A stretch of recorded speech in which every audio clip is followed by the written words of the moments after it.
Hi, I'm David Norris and I'm serving up the perfect podcast, Pompey Platter with Russ, Daz and Haz. Play up, Pompey. He used to be a waiter, did David Norris. Well, he's served up the perfect cocktail here. Gera back to goal, Lang. Needs a bit of help. Goodness from Lang. What can he do? Still there, Lang. Lang! You wouldn't believe it! Cross comes into the near post. Headers into the net! Shaughnessy! Surely Pompey are heading for the championship! Portsmouth are promoted as League One champions!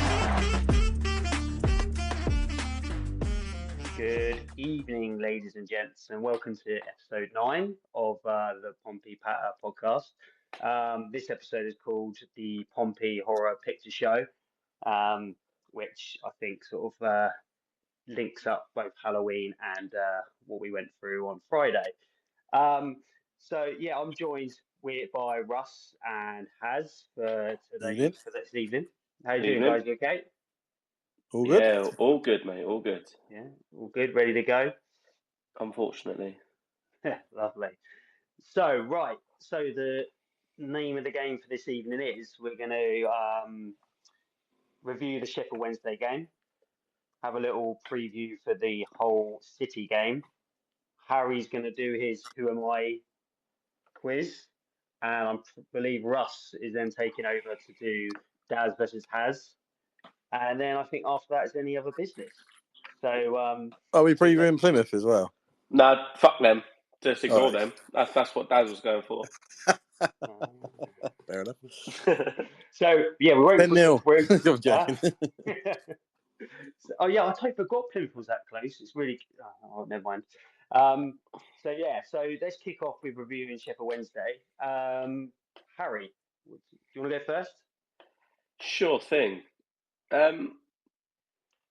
It's just another frustrating game, isn't it? Where it wasn't exactly a pretty first half, but I think we were definitely the better team out of the two, and we got the goal, but we probably should and could have had another one. Obviously, that Omani chance where it kind of hit him from the free kick. It then led to the corner that we scored, but we needed to take advantage because Sheffield Wednesday were lost and all at sea that first half, and they were kind of there for the taking, and we should have stepped up and pushed higher and harder to go and get that second goal, because Wednesday looked awful in the first half. And fair play to Danny Roll, he made those changes at half time and he could see that it wasn't working, and I think that's just where the game was won, was at half time with those substitutions, because it made such a difference. They kind of changed the formation slightly as well and kind of came with Windass and Jamal Lowe were kind of inside forwards, whereas the first half it was Windass and Smith as just the two up front. The first half it was really frustrating to have that lead, and it kind of looked right, let's go build positively in the second. And again, we just seem to do it. We just seem to only be able to play 45 minutes. And it's so frustrating because the game was there, as I said. And then it's just a sigh moment, because you think, all right, here we go, build on it. And then we don't, when we concede within the first 10 minutes of the second half. And then from there, you could probably only see one way it was going. Yeah, to be honest, I agree with pretty much all of that. Like the half-time subs made by Sheffield Wednesday was a real sticking point for me. It really kind of frustrated me on Friday. I felt that we were way too slow to react. I don't know if that's down to like Mazzino thinking too hard and not making the right change at the right time. But I think this season, I don't think our subs and that lot have really made a decent impact. Russ, can you put your finger on exactly what it was that changed at half time? Apart from obviously I know the subs being made, but is there anything like who they brought on that changed the game, or whether it was just a bit better shape? I agree with you. I think they made the subs, changed the way they played, and we didn't react to it at all. It was like just watching two different games, as Harry said. For the first half, I thought we were slow, but they were slow. We grew into the game. We were by far, well, I say by far, we were the better team. Come the end of the half, thought we deserved the lead. Come out and sort of get the game done, but we just sat back, just pretty much everyone in your own half. They made it 1-1, and then there was that brief spell. Crowd got going. Players looked up for it again. We started getting the ball towards our goals, the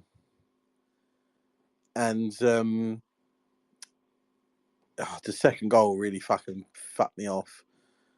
I was going mental in the front end, and then watching it back, it was actually worse than I remember. Great finish, taking nothing away from Michael Smith. Absolutely amazing finish. Nothing Archer could have done.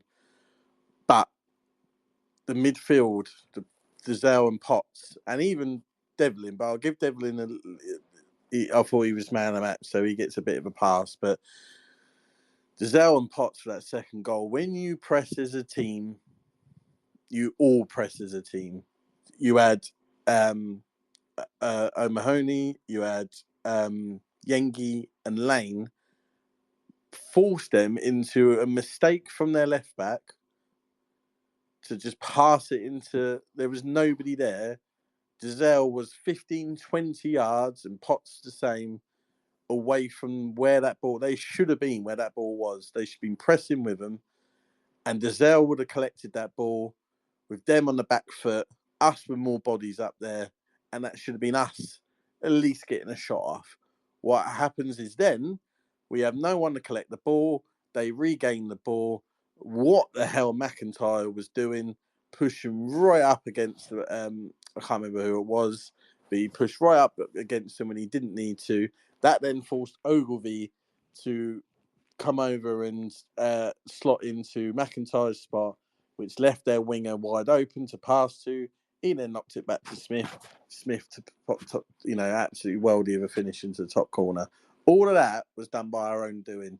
Great finish. That's all I've heard about. But no one seems to be talking about how horrendous we were for that goal.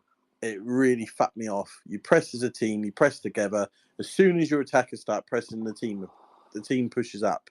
And the fact, and then even when I watched it back, and even Guy Whittingham said, Andrew Moon went, how has that gone from our attack to a goal? And Guy Whittingham says, because Giselle was 15, 20 yards away from where he should have been. It's frustrating, isn't it? Because that's where you need your midfield to be there and to push. And it was a very frustrating game in that second half, as you said, because when we pressed, it was only Yengi and Omani that decided to press. And then there was just too many gaps because they got past two players, which is pretty easy to do. And then Barry Bannon, who's the one player that you don't want to give any time to because he's the fucker that can make it tick, we just went, here, have all that space, do what you do best, especially for their first goal, that ball into Smith. How much room did we want to fucking give him? I mean, It's a great ball, but it's like for City, like giving De Bruyne, you don't give De Bruyne that much room and then expect nothing to come of it. I thought we were really poor with Bannon. He's the first half we coped with him really well, and then the second half, and that's partly why they came through, is because he managed to gain the space. But you can't give a player of that ilk and that quality that much space to think, nah, we'll be all right, nothing will happen. He's the guy that literally makes it tick. He was everywhere, especially in the second half. We didn't even really deal with him that well in the first half. For me, once they changed the way they played, we should have done the exact same thing. And all it needed was a man on, was just a man on him. They just needed that third midfielder to just literally. I can remember years ago when we played Arsenal and Fabregas was in the form of his life. And what Redknapp did was just say to Richard Hughes, wherever he goes, you follow the fucker. And Fabregas had no joy that day because wherever Fabregas was, Hughes was, and that's what we needed to do with Bannon. Someone just needed to follow him. The bloke was the centre back, on the wing, up front. He was everywhere, and no one marked him. Steve, I don't know whether that could have been a job for like someone like a Kamara. I mean, because we haven't obviously we haven't seen enough of him. Obviously, we've only seen him in bits and bobs in like second halves and here and there. But I mean, he looks very athletic. Looks like he can get about. And I think we've got to be a lot more savvy, a lot more clever, not just the players on the pitch, but like as a coach and staff and stuff like that, where we have to do the dirty stuff, I think, as well, because there's games like that. I think if we would have stopped Barry Bannon doing what he did in the second half, we've got half a chance because that's then you cut off the supply to the likes of Michael Smith and things like that. Because I mean, I didn't like the way we defended it, but I'd like when like you use a big man up top like that, where the big man just drifts onto it. It doesn't matter which fullback, he drifts onto the fullback. You know the ball's going to go into him, knocked down, and then it's anyone's game, anyone gaining one ball after that. And it's just, yeah, I just when they made subs at half time, I was very interested to see how we would react, and I just don't think we did. And that's not just down to Messino. I just don't think the players reacted very well either, and they have to always take responsibility. Was there an actual leader all the way through? I know Paul was captain, but is that a point when you need Pack in there where he could have maybe influenced the game and stuff like that a bit better? I don't know, but obviously when from their second goal, the way we pressed, I don't know if you guys have noticed this, but I especially noticed it, I think, when we played Sunderland at home and maybe one or two others, that it seems that when we make subs in the second half, our press is so disjointed. Like the forwards might press, but as you said on the Sheffield Wednesday game, the midfielders don't press. If you all don't go together, there's no point in doing it. Like there's no point in doing it at all. You have to go together. And I can remember when we played Sunderland at home, they had the ball and our attackers pressed and our midfield didn't push up and they literally went bop, bop, bop, and turned and they were gone. But that's easy, and they were though. gone. Yeah, and that's the thing. What is that? Is that a mentality thing, or is that down to the players or the coaching staff? Well, the coaching staff can only tell you, drill it into you, which they must do. When the front line goes, you all go. You can't. It's not difficult. The striker decides to press. Yeah. So when they saw Yengi go forward, and then Omani starts to follow, it's pretty easy for the midfield to go, right, that's our cue. We push up, and then the defence will follow. If they're not following, that's on them. Obviously, you've got to pick your moment to press or not, but you put the trust in the front line to know when to press and when to stay back. Second goal, they pressed them so well that surely there's no way the midfield can think, oh no, we shouldn't be pressing here. They literally that's just left back. That's just incompetence, then, isn't it? Kicked the ball where he didn't even know he literally passed nobody. The ball sat still in the middle of the pitch until Bannon went and got it. Do you know what I mean? And Dizelle, like I praised him at the first half. I thought he had a good game, to be fair. Apart from that, I thought he actually had a much better game than what we'd seen. The whole thing for that goal, and he didn't even attribute getting back either. He was so slow trying to get back and help. It just infuriated me. It was just like, come on, like that's not on Messino, that's not on the coaching staff, that's on you lot.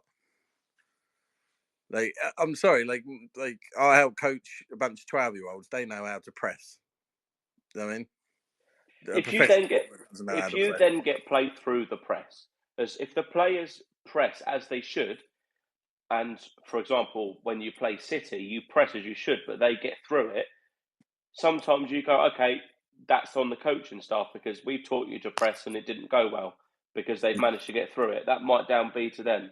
But to actually only half of the team press and the half go, nah, can't be bothered, that's on the players because that's not... Messino's not going to go, right, I want the front four players to press and the rest of you, I want you to sit back. He's not going to do that. That was on Dizelle and Potts because the defence can't press until the midfield press. No. So If they push forward, then the defenders were able to push forward. But also, what the fuck McIntyre was doing as well, that fucked me off and all. He didn't even need to come out that far. It was just pure panic. They panicked. That's what happened. Dazelle, when the ball got in the middle, he didn't know whether to go for it or not. He sort of did, went forward, went back, and that allowed Bannon just to go, thank you very much. And off they went. But why was then moving further to when Smith was taking the shot? As you said, there was just no one there. No. Dazelle was pathetic getting back. How can you allow a striker to have?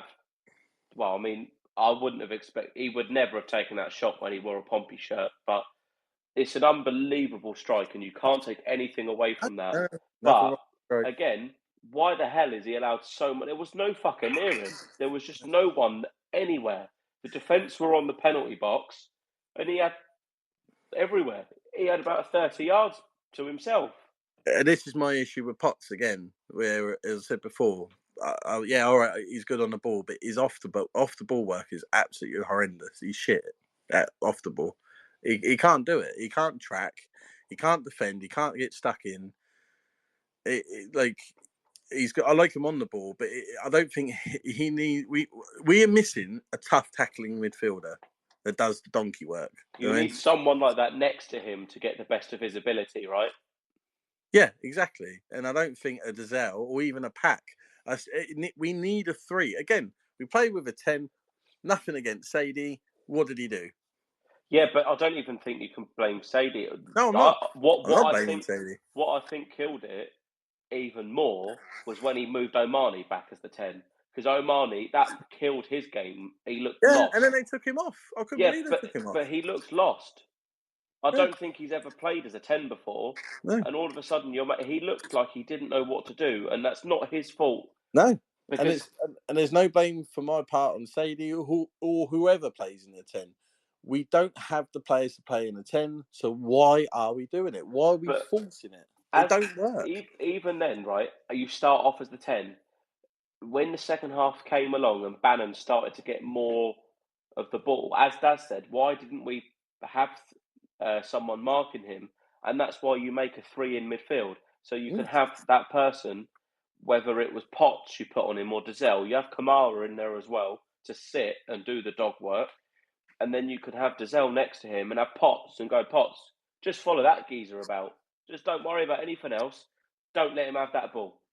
Because then you've still got the cover. Because if you're playing a 10 and then having 2, and one of those, you're leaving one midfielder on his own. So, and our 10 just offers nothing. And that's not, again, it doesn't matter who we put there, they literally offer nothing. I just don't understand. It's not like, we need to play 10 because it's important to the way we play. They don't do anything. In my opinion, when we saw Bannon growing into the game, especially in the second half, you could even use Sadie because sometimes a 10 can also turn into a defensive 10 who picks up the deepest line midfielder, which is 9 times out of 10 one of their ball players that like to spread it about. I mean, look at Pack. He likes to. Well, for me, that's what we should be doing with Pat. When I was watching Bannon, don't get me wrong, Pat can't move like Bannon. He hasn't got the ability to quick turn and stuff like that. But in terms of the range of his passing, for me, Pat should just play behind the 2 in the midfield and kind of give him a free roll. Go where you want, ping balls around, make things happen. Or you could do that with Richie. Richie could do it. Richie could do Bannon's job. He's got the ability to turn quick. Just get them, you've got basically, all right, on the team sheet, you're sat here, but actually, you've got no position. Just go where you want, do what you want, cause trouble. You've got no worry. Bannon don't worry about if he's not in the right position, if they lose the ball, because he knows he's got 2 other fuckers there. Yeah, and that's the thing. I think I just don't think we're adapting quick enough to situations. As I said, I'm going to bang on about it because it's one of the most things that really annoyed me about Fridays that we didn't react.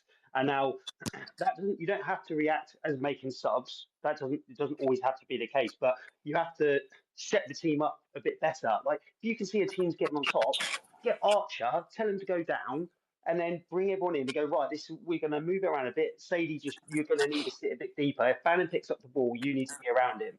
We're not going to be looking like we're going to attack as much. We're going to get steady first and get a foothold back in the game, and then we can slowly build into it. I just think we're not being savvy enough. I think we're being like incredibly naive. Like But we can't do the things we did last season because we're playing against much. And even look at Sheffield Wednesday; they only came up the season before us. But when you've got Bannon, who should never have been in League One in the first place, you've got to be quicker. You got to, when these things change mid-game, you have to sort it out quickly. For me, we're trying to play like we did in League One, and it's not working. The one game we didn't play like we did in League One was against QPR, and we got a win. Yeah, go go on, sorry, mate. So I was going to say, Messino said that game against QPR, he wanted to make it hard and make it gritty and dirty. That's the way we got to play. And for now, that's how we have to play it. Once you've established yourself in the league for a season or two, then you can start to develop because you're a more established team in the Championship. You'll get better players. More people are more likely to come to you. You can't just expect to be able to go up and play.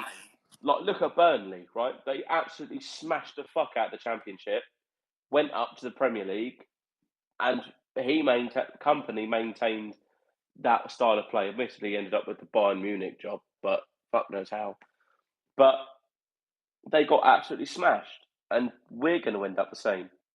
We need to adjust something, and go into a 3 in midfield is just the start. It's just a subtle tweak. It's not that much of a difference because you can still get one of your eights to push further forward than another, but it just brings that stability. The first thing we need to concentrate on is stop shipping goals and the way we ship them. Almost every goal we've conceded this season has been throughout some fuck up that we've made somewhere along the line. We've been giving balls away, not pressing correctly, passing them the ball from our goalkeeper. We've literally been handing people goals. We need to shut the shot. I don't care if we end up drawing 3 games in a row, 0-0. Just stop. Get a couple of clean sheets under your belt, especially as Messino's a centre-half, right? You'd think he'd go, fucking hell, we're conceding a lot of goals. He wouldn't be happy with that performance. So it surprises me that he doesn't just go a bit more defensive, get a couple of clean sheets, get a bit of confidence, and then focus on the attack. Play counter-attacking football if we have to. It's not going to be pleasant, but it will work. Yeah, and the thing is, you can play counter-attacking football, but still look good with it. Like you can look have at those Spurs.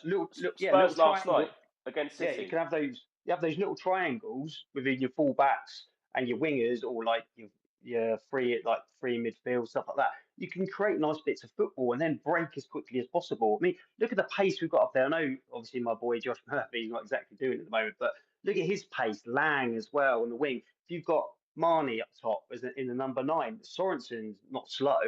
Yengi's big and powerful. I just think, as we said, I think we've got to adapt a little bit. It's going to be interesting to see what we do with these next 3 games and then another 3 games after the international break. This is a massive 6 games for us now, and I think if we come out of these next 6 games with minimal points, I'm going to be very, very worried. I've always said that I see where we're at Christmas and then start to worry, but it might be a point where the hill's just too big to climb, even if we do bring in extra quality in January. My honest opinion hasn't changed from my text, which normally it can do because I calm down. I generally think I can't see us being anything other than bottom 3. We need 6 points from before the international break as a minimum to have any chance. I don't think we get that. No, we might not, but that's realistically what we need to keep touch with the guys that are outside the bottom 3. We need 6 points from Hull, Plymouth, and Preston. But like we're saying, we need investment in January, and as I said, but if we're gonna have time to do what we were gonna do, but that means we've got to get rid of at least 4 or 5 players in January. Well, it's not that hard. It is when no one's gonna fucking want them. Well, yeah, but you just have to suck it up like we did with Gavin White, or like we did with Scully, where we're probably paying quite a bit of his wages because we just wanted to fucking get rid, whether it's on loan or not.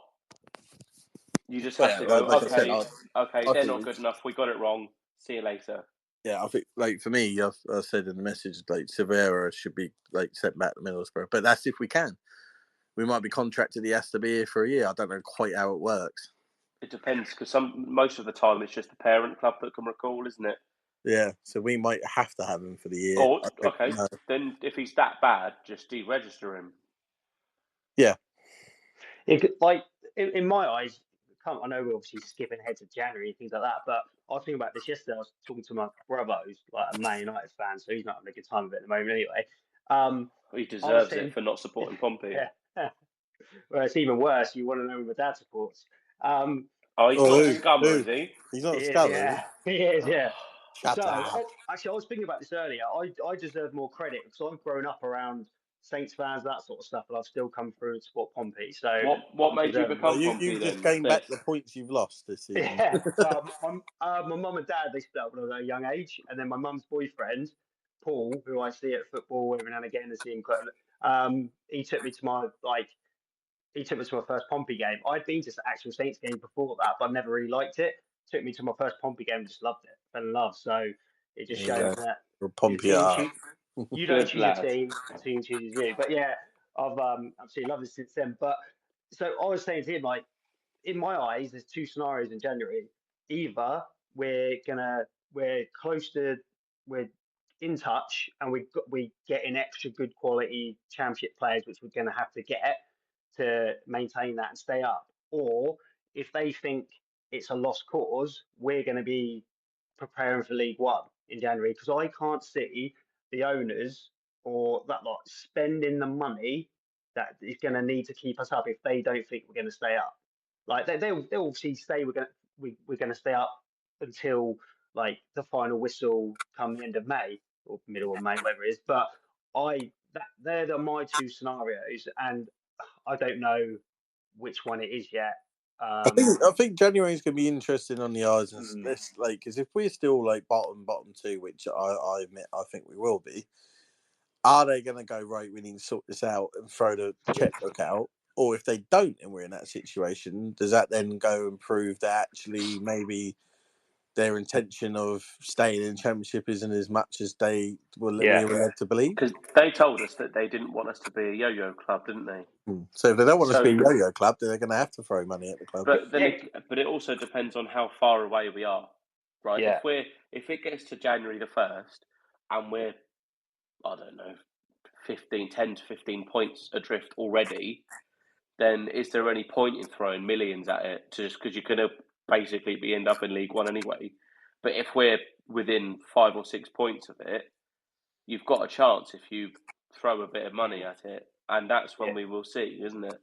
Yeah, because it's like the Luton scenario, wasn't it, last season in the Premier League? They didn't build a squad that was going to stay up. They built a squad and a team that, if they got relegated, they're more likely going to go back up. I know they had a bad start, but I think you'll see Luton down. I'll start climbing the table. That's going to be the sort of scenario we're looking at in January. Like, is it because if you get in a couple of big championship players trying to keep you up, what happens then when you get relegated? What's their contract going to be like? So if the Islanders want to do the we eat what we kill scenario, I don't know if that's what they're going to do. But to be fair to them, last January they did. I think they did good business. They paid some fees and stuff like that. We got Moxon and Lang in, which helped. So let's hope they do similar. But that's what I'm saying. It'd be interesting come the 30th of January if we're in a position where, you know, we're in amongst being able to stay up and they don't back us, then that gives us a clear indication of what their real intentions are, in my opinion. Yeah. So, have we got anything else to say about the Sheffield Wednesday game? All I'm going to say is obviously that Michael Smith finish. I can appreciate it now, but when I was watching it on the laptop, when I first saw it, I was like, "Oh Jesus, that's a great goal." To be fair, and then when you saw the camera angle from behind, makes it look even better. Like the fact that it was like a Roberto Carlos, like when he came out of the goal and then just swung back in beautifully. I can kind of look at that goal now and appreciate it, where I couldn't really on Friday, but it was. Did Did it look like that from in the Yeah, ground? it was one of them moments because where I sit in the frat end, I'm literally directly behind where he kicked it, and as soon as it left his foot, you knew it was in. You just knew it was in. It was a quality goal. It wasn't the same goal, but the sort of quality that made me think, Jesus, that's an amazing goal. Was when mate used to play for Fleetwood, scored against us. So Well, Devante Cole. that's it, yeah. Yeah, that's a good Unbelievable goal. It's one of those ones you look at, you think, oh, if that wasn't against Pompey, I'd be stood up clapping that now. But there we are. Is anything else you guys want to talk about? Just sorry, I was just going to say Terry Devlin. Yeah, fantastic. Definitely. He was. I know, obviously, he's played right wing back for Northern Ireland, but he was the man of the match for us. He was the only. He looked really good at right back. To be honest, you wouldn't really tell that he was out of position as such. His interceptions are unbelievable. His awareness of where to stand and where to be He reads the game really well, yeah. doesn't he? And I think that he suits him better than midfield. I agree with Jack Hancock, who said if he can sort out his on the ball stuff, he'll turn into a phenomenal player. But he always will have a right back to fall back to. If he can't develop in midfield, he's a right back. At the moment, I wouldn't drop him. I wouldn't put Williams or Swanson in at the moment. Not after that performance, no. No. No, and that's the thing. I think if we want to be defensively more solid, and you've got someone who's not going to think as much as going forward, which I think from our fullbacks we're going to need it, especially in these next two away games. I can't see us being open and expansive, really, especially from fullback positions.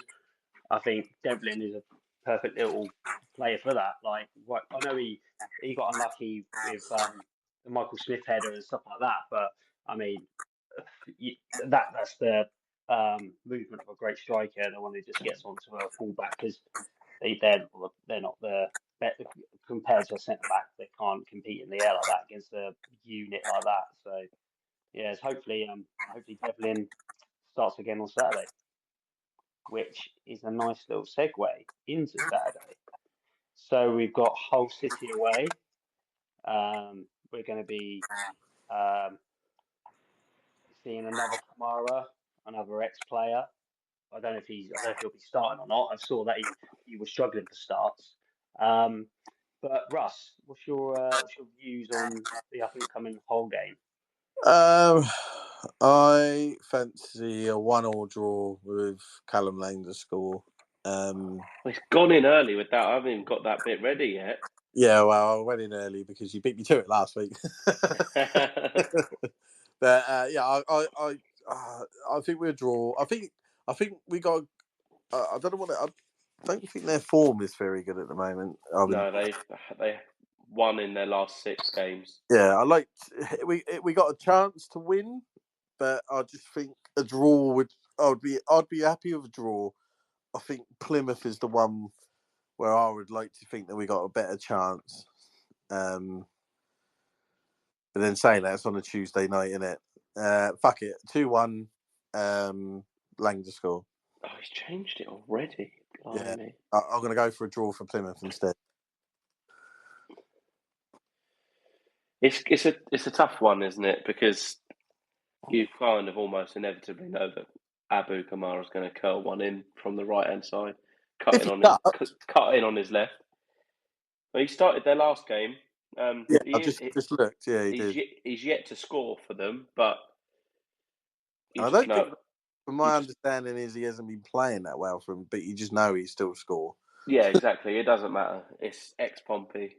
So, and that's the thing. He didn't start particularly well for us, did he? He didn't play badly. It took him a bit of time, didn't it? Yeah, you could see there was a player there, and that's for him now. That's just him learning in the championship. And the good thing is for him, not for us, but a good thing for him is that he's surrounded by other championship players. Where I think if you've got the likes of Harvey Blair and that lot for us, they're not surrounded by championship not yet players anyway. So I think Kamara will sort of do something similar to what he did for us last season. So Harry, what's your view on Hull? It's they're kind of a mixed bag, aren't they? They've kind of ground out some results. Like they've managed to draw at home to Burnley in their last home game, which is a pretty decent result. And they only lost 1-0 to Sunderland at home as well. So they've been close with those kind of teams, but then they drew. They lost 4-0 away to Norwich. They drew 1-0 away to Derby. So they have kind of been like really up and down with their results. I'm going. Russ is going to hate this because there's some goals in this, but I'm going to say Desmond, and he's going to go, "How are you going to do that?" But we've both had the most penalties given us equally, so we've both had 3 penalties given for us each time for Hull and us. So my way of thinking is that someone's going to give a penalty away, so there'll be a couple of goals through that. But hopefully that'll happen and Lang takes it. Well, yeah, exactly. But obviously, as you've gone for Lang, so I'm going to go for Desmond. As you've gone for Lang, I'll go for Terry Devlin, to be honest. Don't know why, but he stays back from corners. He doesn't really push forward, but Harry Masterclass incoming. Lovely stuff. Well, I'm going to be positive. I think I'm going to go for a similar scoreline as Russ. I'm going to go for us. Russ, you said we're going to win 2-1? Yeah, I went 2-1. Yeah, I'm going to go 2-1 as well. And my goal let me guess who the goal scorer is going to be. Regan Paul. Hey, Regan Paul, I've moved on. I'll tell you what. I think it might be me. Goal, it don't count. I think it might be me that's jinxing Murphy, so I'm going to come off it for 1 week and see how he does. And I'll tell you what, he's scoring now, isn't he? Yeah, and tell you what, if that's what it takes to do it, I'll do it. I'll take a couple of less points on the old prediction league because that's how much he means to me. So I'll do it that way. But yeah, it's gonna be interesting. I think we've got like at the moment 1,900 fans going up, which is obviously a great sort of great following, especially like how far it is. So I look on like Google Maps earlier, it's like 4 hours away, I think it was. So yeah, so that's great. It's good to see we've got a good away following still, and we always have that anyway, especially in the Championship. That won't change. No matter how shit we do or how well we do, those fans will still go because it's an addiction, isn't it? Those fans that can afford to and can have the time to go will always go, and they will always back the team. They will always be there. They will back them from the minute one, and whether they absolutely shit themselves like they did against Stoke, or you get a decent draw away to Elland Road, the Pompey fans will always be there. So it's up to the players to actually turn up and show a bit of heart, because us fans will always show heart and effort and back them, but they've got to show the willingness to be backed as well.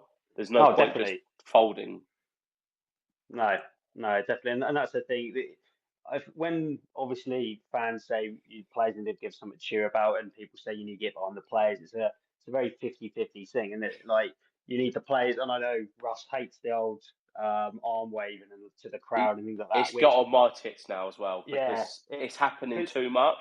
Yeah, exactly. And like, do you mean I understand? Like, maybe it's just a thing because obviously Sadie did it all the time last season, didn't he? You had Yengi who did it a lot last season, stuff like that. So maybe it's just like inbuilt in them. They're kind of there, like sort of G up, even just for them. Yeah, but you don't mind it. Like I think one player did it against Sheffield Wednesday. You don't mind it, but there was against who was the own game before? It was Oxford, wasn't it? Yeah, it was just constant. Everyone on the pitch waving their arms out, and yet there was nothing wrong with the atmosphere. If you're 2-1 down with 10 minutes to go, you do that. But Sorensen doing it in front of the Milton end after 10 minutes at home to Oxford, you don't need to do that. Yeah, it's just like there's certain scenarios you do it. Yeah. And I think certain players do get away with it compared to others. I think where Sadie's just that type of player, isn't he? Like he's always been like it, hasn't he? Yeah, so, he loves. But then all of a sudden you randomly get like I don't know, like a Potts doing it, or a Ogilvy doing it, who don't do it, and you're like, what fuck off. It's like, I thought the atmosphere Friday night was really good.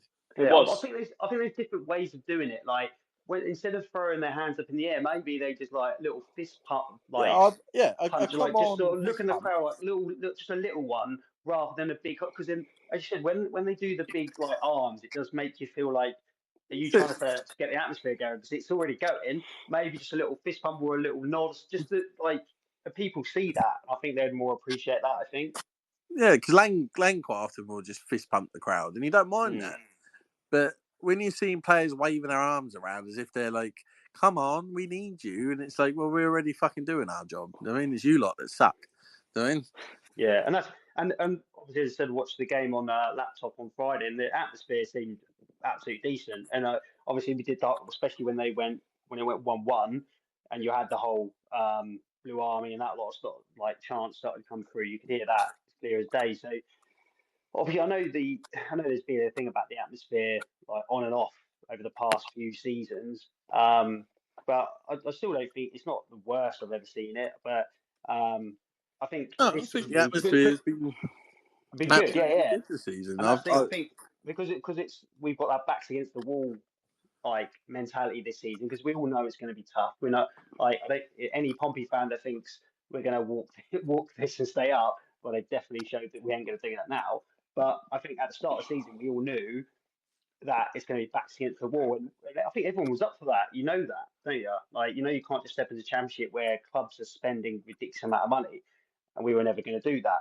So um, yeah, I just think maybe some of the players just need to reevaluate the way they want to hype up the crowd. Which fair play, like it means you want to get stuck, you want to get involved. You don't want to just. I'd rather that than players just not caring and just walking off and like just being like, I don't care about Yeah, it. Like I just think it's a 50-50 thing in it. It can be very frustrating. I think at the moment, like if we had picked up another 2 wins and we're higher up the table, people might feel like, and again, I might be the same as well. You might feel like, actually, I don't mind that a great deal. But when we've been very on and off, it's not a, well, it's not a, they need to start performing to have the right to do that, in my opinion. yeah, I agree. So, It's not so like Go they're on. out there giving absolutely everything, and should be winning and stuff like that, and we're not singing. Then I can understand it. We're there singing, and we haven't seen the ball at the front end for 15 minutes. Doing like, and then you finally get a corner, and then you're waving your arms. Nah, sorry. yeah, I no, I just agree. find it funny now because whenever I see them do it, I just kind of picture Russ just sat there like I trying do. not to punch someone. I'll Doing go that. mad. I'll It's go funny. absolutely mad. I even turn to my dad and go, "If one more fucking does them on that pitch, punching their fucking face in." And then I never do. But if you see a fan entering the pitch punching him, it's me. Oh, fair play. Did you want to quickly review the Plymouth game, or should we just leave that? I think we should get our predictions in at least. I think it's Yeah, hard. It's always hard to predict a game when you've got another game before it. Yeah, yeah, exactly. and to be honest, I'm not necessarily looking forward to it because at the moment we seem to when we play away midweek after a weekend game. Yeah, that's why I'm I worried about switched it. us. Now, like even if we go to Hull, just say we went to Hull, I'm not saying this is going to happen. Like, but say you go to Hull and we win 3-0, I'm still not overly confident about how we would play Tuesday because of from what we've had so far. Like when we've had obviously like Sheffield United was a positive result at home, went to Stoke. Then we had QPR on that Saturday, won that game. Looked like oh, we're going to be positive. Then Cardiff happened, and then obviously there's Sheffield Wednesday. I'm not sure how we can like react to the Plymouth game. So like on that happy note, Harry, what do you think the score's going to be?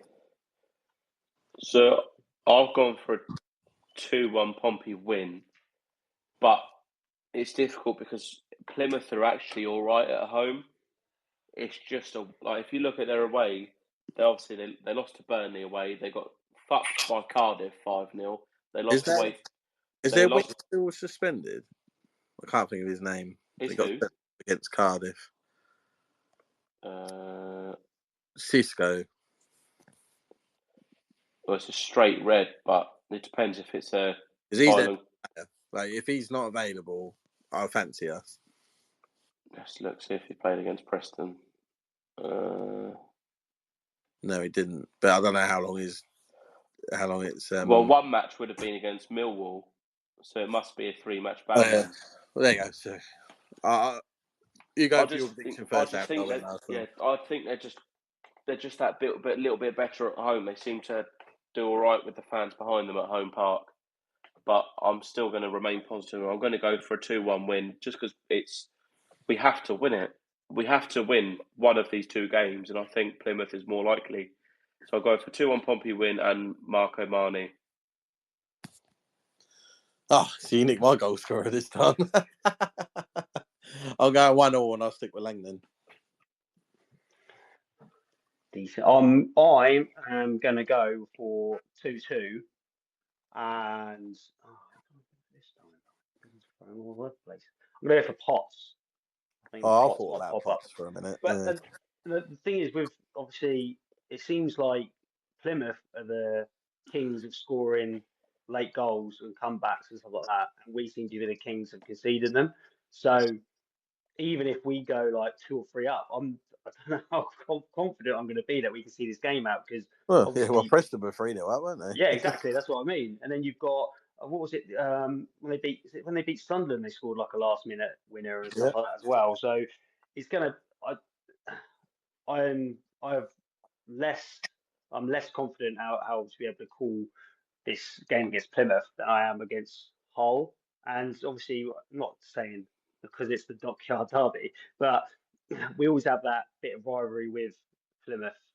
I think we've always had it. I think it's going to be there even this season as well. And especially now we're probably both going to be fighting down the bottom end of the table. That might cause another bit of ag. So it depends. It'll be interesting to see what happens. So if we've got those scores down, that's all right. So we can have a look at them on next week. So shall we move on to the quizzes? Should we do you want to do Harry's Who Am I first? Yeah, go on then. Yeah, go for it. Right, so Daz, you weren't here last week, but we had Kelvin joined in. And I heard it. Yeah. He managed to get it. So, are you going to pick a player this time that's like within Well, I'll try to make it hard. Like, yeah, but that's hard. But like it was before I was born. You gave me shit that was before I was born, and I has versus Daz. So, right. Ooh. Well, I've managed to come up with about 15 players so far, and I've written them all down. So I'm up to episode 20. But I was working hard last night. So tonight's player, I signed for Pompey as a free agent from West Bromwich Albion. Kanu? I was going to say Kanu, but that is correct. See, this is why I make it harder, right? Because you just get it on the first one. Just because that's the first. I don't know if he signed anyone else from West Brom on a free, but that is the first one you think of, because obviously Kanu was what he did for us, I suppose. Yeah. So the other two clues were I am one of the few Africans to win the Champions League, Super Cup, and an Olympic gold medal. Definitely would have got that one. That would have been the one. That was See, Carney was. I thought, well, I weren't like sure on Carney. I just knew we got him from free. There could have been others we've had free from West Brom, but I can't think off the top of my head who they are. Fuck it, I'm going to do another one just to try and. Yeah, go on. Yeah, go on. Right. I played in the English top 2 divisions for my entire career until the last 2 seasons of my career. See, that's how you need to start, because that literally could be anyone. See, some of them are really hard to try and find hard details about. So did I hear that right? They've played in the top 2 divisions in England, I presume. Yeah, so I played in the top 2 divisions in England for my entire career, apart from the last 2 seasons. Right. Okay. Right. Have either of you got any guesses? It could be anyone. I don't know. Alan McLaughlin. Incorrect. I was just trying to think if he went to Warsaw with. I'm pretty sure they were in the Championship though. I thought it was maybe like Paul Merson. No, that was Championship. Yeah, it was Championship. Warsaw then. Yeah, that is also incorrect. Second clue. I almost moved to Melbourne Victory from Notts County, but the move fell through. Sorry, you have to repeat that because my son was annoying me then. Say again. I almost moved to Melbourne Victory from Notts County, but the move fell through. From Notts County. It's a weird transfer. Yeah. So that's did they go from Pompey to Notts County, or No. did we eventually? So it was someone we got from Notts County.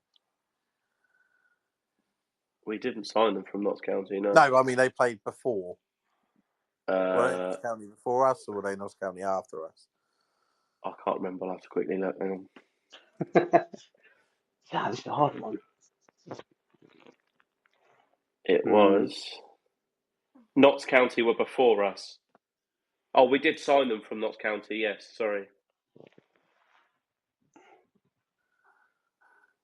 Ooh. Can't think of any players we signed from Notts County. We signed Ben Davis from Notts County. No. That was Grimsby. It was a Grimsby. No, he went to Grimsby, didn't he? Did he go to Grimsby? Oh, Grimsby are involved somewhere. Yes. This makes me feel like this player's a Got to bit be of an an old older player. It's got to be an older player. So do you want the third clue? Yeah, Yeah. I finished my career at my hometown club, Maidstone United, as a semi-pro while coaching in an academy of a previous team.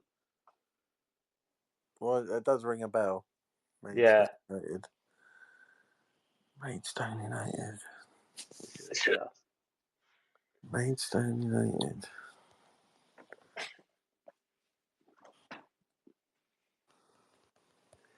No, I think I'm done. I can't think. Russ?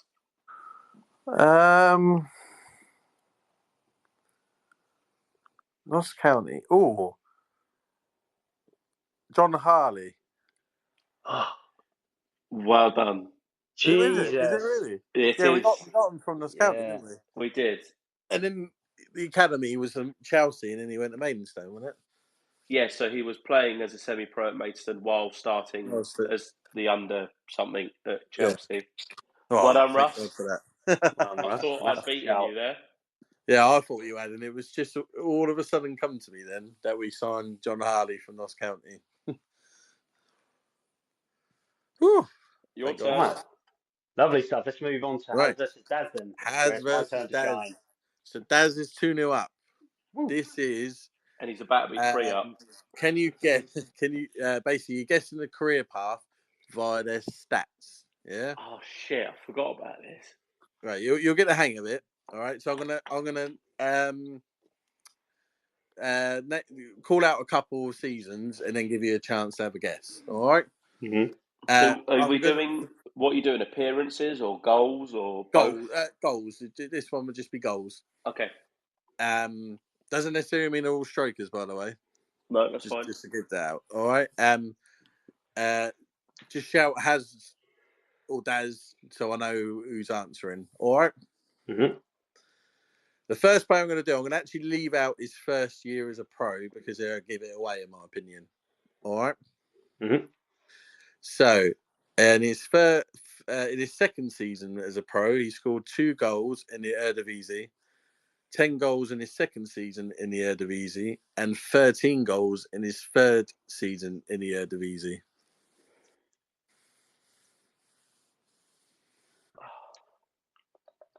Nah. You don't have to have a guess. If you guess and you get it wrong, you're out. So if you want to leave it, just well, that's a bit harsh. I'm glad you said that. I'll shut up then. I should have said that before we started.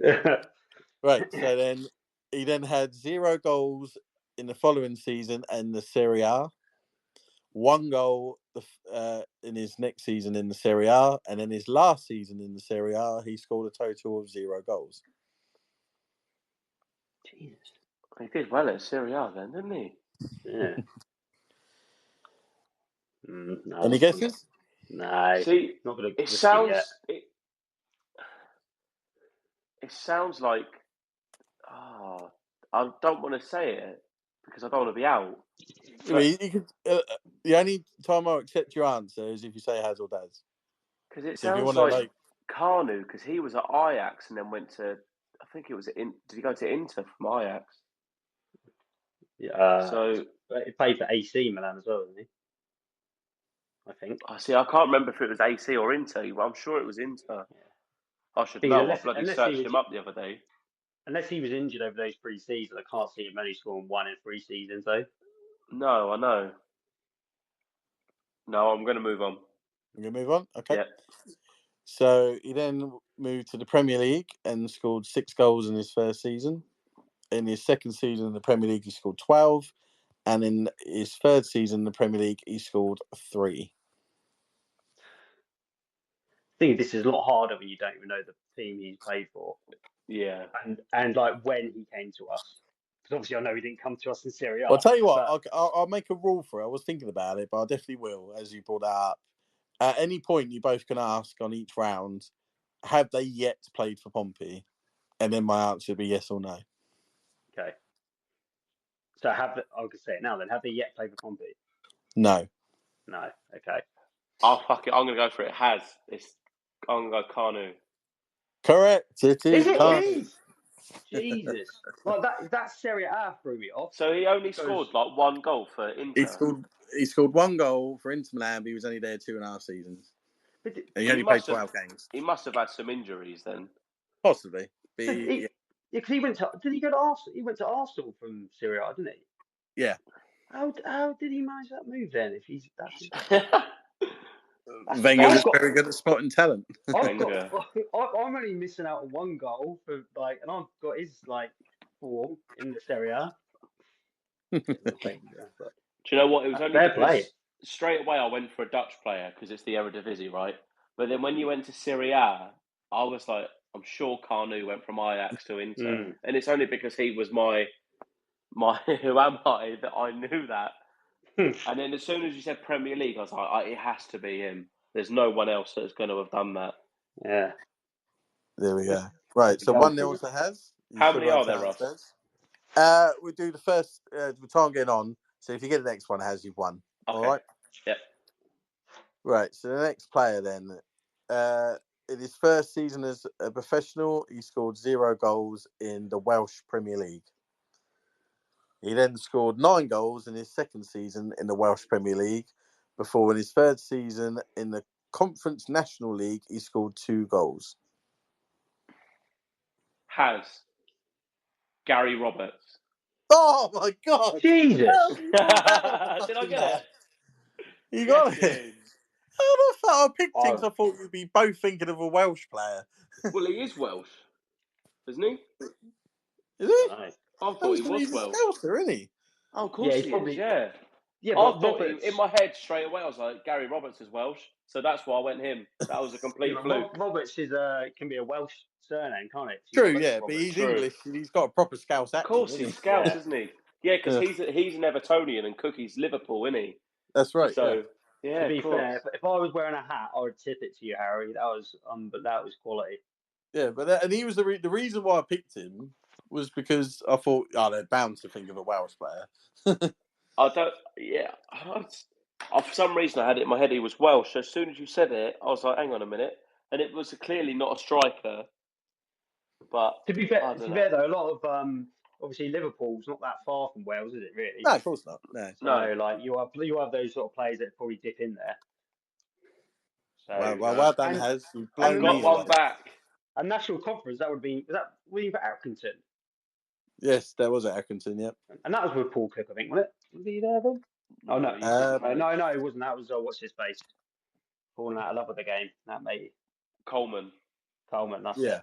John Coleman. Well done. So it's now Daz 2, Has 1. I've got a few more of these, so the next round we'll carry on with that. They do say 2-0 is a scary scoreline, isn't it? So that's come back now. So now it's 2-1. Fair players.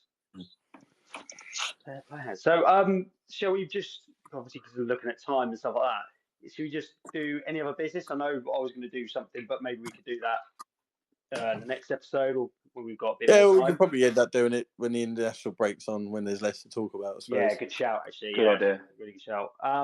So I'm guessing any other business? Is there anything else anyone wants to talk about? Anything that sort of any other news at all? Not from me, no, unless has seen something. Only thing is that you got the new temporary club shop opening tomorrow. Oh, in yeah. Gunwharf. Oh yeah, Time is that for tomorrow? Is Christmas. it? It is. For me, I think why wouldn't you look at doing that permanently? Because it's only Yeah, a pop-up shop for 2 months. yeah, and that's the thing. Like my other half, Maybe it's she just to always, see how it goes. yeah, but my other half always says like, why isn't there a Pompey shop in Gunwharf? It makes complete sense, doesn't it, to have it all there all season round? There's a Scum shop in West Key, isn't there? So, as well as their club so. shop, you should, and a lot of places there are, like Everton have got one, Rangers have got one. Mm-hmm. You should be looking at that as an investment, because I think you'd make money. Oh, 100%. Yeah, I mean, because obviously I know people like, I don't know if obviously as many people like to do it, but I'm always, especially going into like football like shops, like going when I was a kid, going into the Pompey shop and like just the smell of the shirts and stuff like that, it like brings back nostalgia. It's like when like What a you go. weirdo sniffing shirts. Oh yeah, yeah. But the problem is, like, I do it while everyone else is wearing them and trying them on, so it gets a bit awkward. But What? So like, you sniffed it while someone else had their shirt on? yeah, because you want to know. Yeah, of course I'm joking, but you just want to smell what it's like, don't you? But it's like when you go to That's football the and Southampton part coming out of you yeah, doing weird shit exactly. like that. Yeah, I'll blame that on my dad. But yeah, so it's like when you go to the football, you smell the burger van and stuff like that, and you see the floodlights when you're a kid going to your first games. Like you get like that when you go into like a Pompey shop and stuff like that. So I don't understand why they don't have one in Gunwharf. It just maybe they're held back by who's the company that actually runs the club shop, isn't it? Like someone else. Just sport in it. Yeah. So maybe because maybe it's Maybe, that up to maybe them. it's 2 months just to see how it goes. If it really picks up, they'll keep it there. Maybe. It seems like an opportunity to take, though. It's good that they've done it for like 2 months for the Christmas rush, but it seems like an opportunity to take in the future as well. But other than that, it's been fairly quiet. The only other thing I would say was that 2 weeks ago, obviously, Messino said that Farrell and Shaughnessy were 2 to 4 weeks away. And then he said this week that they're still 2 to 4 weeks away. So what? Like it comes down to injuries again. Like Farrell isn't injury prone, but he's managed to play one game of football for us, and he's. I still think I don't believe. It's not I don't believe. I just like when they're back, they're back. I can't be asked because they change to 1 minute they're back, then they're not, then they're in training, then they're not, and then they're 1 week, and then they're 4 weeks, and then they got no chance, and then they're in the starting lineup, and it's like. Yeah, I mean, if you look at Lang, what game was it? Was it QPR when he wasn't actually in contention, or they thought QPR was a game too early for him, and he started. And then scored, and was the match. And that's the thing. I get the managers and coaches and all that want to keep it on the quiet, because obviously you don't want to give anything away to the team you're playing against. For me, it's more just, as you said, like when it seems to me when he does say like the 2 to 4 weeks of that, it is actually they are actually up for longer. You won't see them. It's when he says a game too far or stuff like that. That's when you potentially see them. So yeah, I don't know. It's frustrating, but at the end of the day, you just got to think it is what it is. I think if we're in a more comfortable position, you're probably not as annoyed about it all. But obviously, because we're in the position we're in, we kind of need certain players back to sort of help us. But we'll, it's a long old season. We'll see how it goes. Yeah. So, is there anything else? Or we're good to sign off? Or no, all good. I think that's it, mate. Beautiful stuff. Cool. So, yeah, to anyone travelling up on Saturday, have safe travels. I'm actually having a look to see if there's a possibility of me being able to go. There's a few things I need to check out first before I can maybe potentially get up there. But if not, safe journeys to the people going up to Hull as well as going to Plymouth. Hopefully, we'll come back with a decent amount of points. But yeah, so apart from that, have a lovely weekend, and we'll see you next week.